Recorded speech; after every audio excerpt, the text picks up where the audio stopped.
Сайн байцгаана уу хүүхдүүд ээ. Монгол ардын аман зохиолын нэгэн томоохон төрөл бол үлгэр юм. Үлгэр сонсож өссөн хүүхэд төлөвшлөх мүүжил сайтай.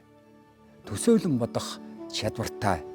Бас баатарлаг их зоригтон, бахархам сайхан үйлстэн болж төлөвшин хүмүүжидгийн учир монголчууд бид үлгэр түүхэн хүүрнэн ярьж үр хойчон өсгөж ирсэн сайхан уламжлалтай юм шүү дээ. Иймэн учир хүүхдүүд та бүхнийг үлэмжийн төгс намуухан энэ үдэш үлгэрийн ертөнцөөр тавтаа морилхыг урьж байна.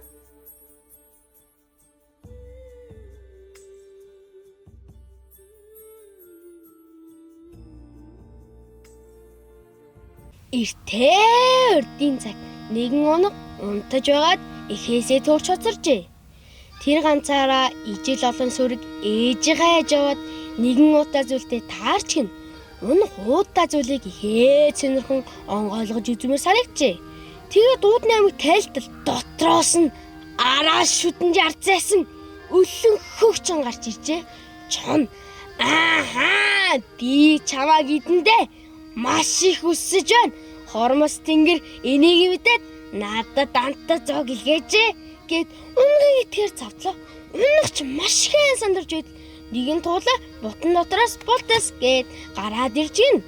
Туулаа тухайн байдлыг сайдр ойлгож ажиглаад гинэд ихэр хөөрч чонгой та ийм том бидийн мөртлөө энэ үчүүнхэн уданд багтаж исэн гэж үү? Би л авдахгүй байна. Хэрөөнөн бол би унахтаа хамт идүүлээ гэж гин. Чон зөвшөөрч уутруу орохоор болжээ. Гэтэл туулаа тэр хилээгүй юу? Сүүлчэн багтахгүй байна. Гэхэд чон сүүлээ удан тэгээд за харуу одоо бид хоёр гэдэндээ гэхэд унах туулаа хоёр ууд юм шарлахын байгаад хэрэрхөө давхиж оджээ. Ийгүү ганц дулаан ачаар унага чонон идүүлэх аюулаас аврагдсан юм санжээ.